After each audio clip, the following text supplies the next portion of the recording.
Hello, friends. I was just wondering, why would you listen to what I say? Why would anybody want to hear what I say? My take on things? Because there's so many channels, as I'm sure you're aware of. It's like almost overwhelming. And everybody who has a YouTube channel has something they feel very strongly about that they want to share it. And so when I ask that question, why would you listen to what I have to say? My answer to you is because I give it back to you so that you can listen to what is your truth. And that is that is my truth. That is why I do this channel, to help people connect back with themselves.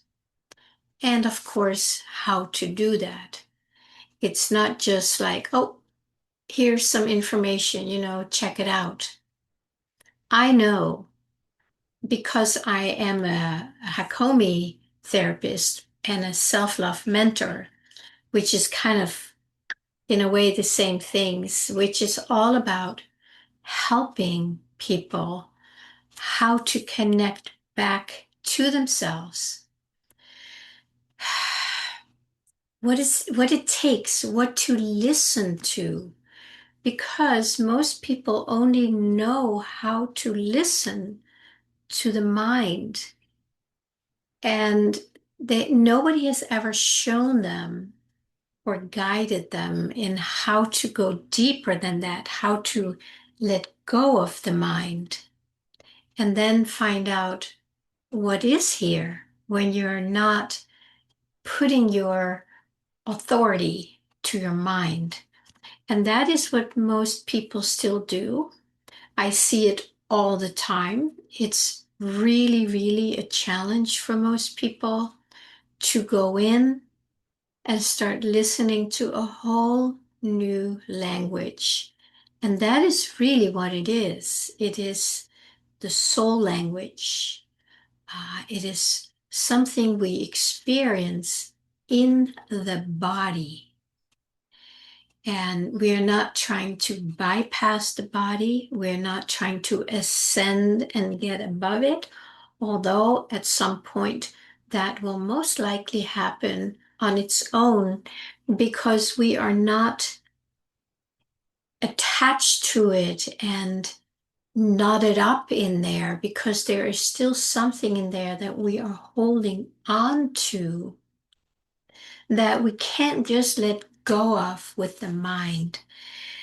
That is a very, very common thing for most people. And then they think that they have let go, or they think they are feeling what is going on in the body.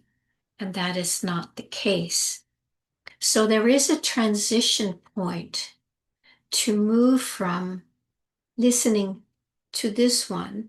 And when we listen to this one, it's probably because we have taken in information from what others are saying, whether it's they're saying it from here or from here, until you have developed the gift or the art of really listening to your soul and to your body and to the energies and the frequencies, the expansions, the contractions, the intuitions. There's a lot going on. It's really like you're entering into a whole new field. Well, you are. You're actually moving in to the divine field that way, as an entry point in the body, but at a much subtler level than the physical body. But we do experience it through the body. And, it's an expansion, it's a contraction, it's a feeling of energy, it's a feeling of heaviness. There are so many ways we experience it, which is not necessarily a physical thing, right? When you feel expansion, it's not like your body just blows up like a balloon and expands that way. It is something inside of us. And we can call it the subtler bodies, the energetic bodies. Again, there's probably a lot of people who have a lot more information about that and understanding, deeper insights about it. Not, I'm not one of them. Mine is more like on a felt sense level. And it doesn't really matter what it's called. It's an experience that you can go, oh, yes. Yeah. And then when you connect with that, it will be so much easier than to move through all the information out there, and either believe it or get pulled in by it or whatever, however it is that we connect with this outside information on all levels. I do believe that all of us are already connected with that knowing inside, our intuition, our soul connection, our deeper knowing, but we have learned to ignore it. And that's why when it's there, we don't even pay attention to it because it's like, why would I trust this when these people say this or this trusted guru says that? That may be their truth, but it may not be yours. It may be, but when you start feeling that sense of confirmation or otherwise, then you will know if it is your truth or not. I know a lot of the spiritual teachings, they have a way of saying this is how it is. And I was also part of that in my earlier days where I said, well, if he or she says that, then it must be true. It makes me think also, well, I heard it on the radio or they told about it in the news, so it must be true. That's almost like a joke these days, isn't it? But that is very much how people kind of get to giggle because it was such a common thing. Well, I heard it on the TV, so it must be true. Nobody checked in here. Like, can that be true? That sounds a little weird. It's almost like we didn't have that ability or that connection. And then we just would say, well, so and so said it, so it must be true. We accept it. And then we move in that direction, completely ignoring what is going on in here. We have more access to it now because there's so much that's been revealed and exposed for the past many years that we may have gone like, oh, that's really weird. It doesn't sound right, but so and so said it, so it must be true. Now I think we have more access to that discernment where we can at least start trusting that feeling like, well, that sounds a little weird. And then stay with that before we dismiss it and say, well, they said so. Well, let them say so. How about you? What do you say?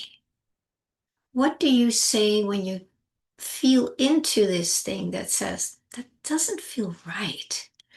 That's where I would like to invite you to explore that. There could be a lot of truth in that, or there could be a layer of who knows what, fear, trauma, past memories that makes you more cautious to just believe what somebody else says, but you don't know how to access it or how to move through that layer of, let's say, fear that is covering a deeper truth in you, which is where your wisdom is. I think I'm relating it a little bit right now because of the I've been doing these videos lately about the chat bots, and there has been a wild discussion, not just on my in my comments under the videos, but I've been listening to a number of people where everybody has a their very own opinion, experience. Some have done a ton of research on it and are bringing that back. Some are tuning into their deeper knowing, and they have a very different experience. And then, of course, there's everything in between. Since this is a very new thing that's been coming up for so many, I think it's important maybe to use that right now as an opportunity to tune in what is true for you and trust that. Doesn't mean you have to try it out. It doesn't mean you have to totally avoid it. What is your truth? And the reason I'm using that example is because it is so new. If I had done it a month ago, well, I always talk about it, but there's always something that brings something up in consciousness where there can be this big divide between people because they think that they know it's right and they think they know it's right. And then you're in between, like, should I believe them or them? Because both of them make sense to a certain extent. Then I would say, well, now stay with that feeling of, I don't know this or that.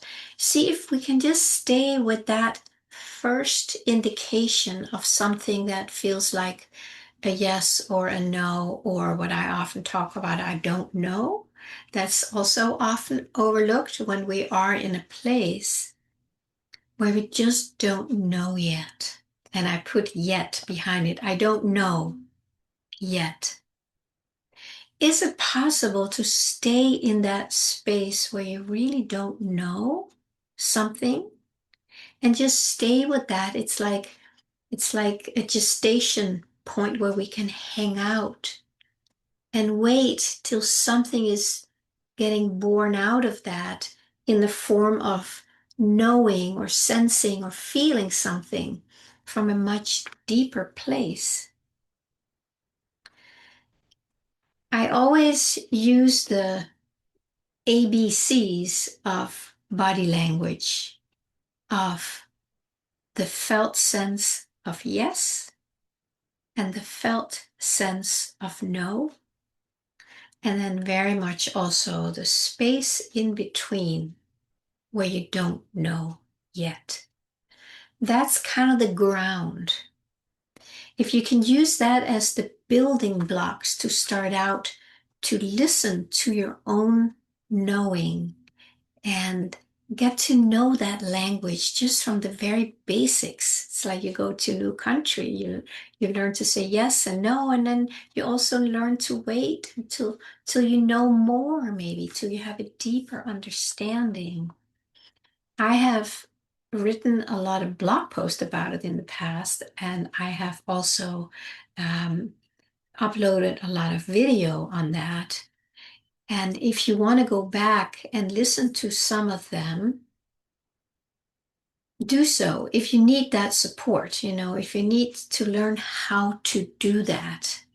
I also talk a lot about it in my book that I wrote many years ago. It's called Imagine Being Kind to Yourself. Like, imagine that, being kind to yourself and being kind to ourselves and loving ourselves. That is really learning the language of our truth, our wisdom, our expression. That is extremely kind and loving to yourself, because then you come into your own divine flow and then you start moving along with that. And when you do, you will learn more, right? When you go to a country, you have a few words, you start using them, but then when you're in that country, you don't really know the language yet, but you learn just as you go. You just learn more and more. That is how it is also when you start listening to the building blocks. And then as you get more familiar with them, you feel more confident in following it.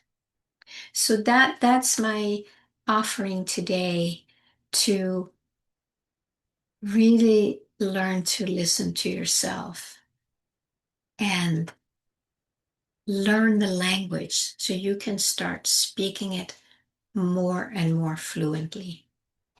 Please like, subscribe, comment, share. If this resonates with you, I would love to hear how that resonates. And if you would like some more one-on-one support from me, how to get in touch with that in yourself, you can also set up a self-discovery session with me, and then we can explore that a little bit and see what kind of support I could offer to you. Okay, my friends, enjoy this beautiful day.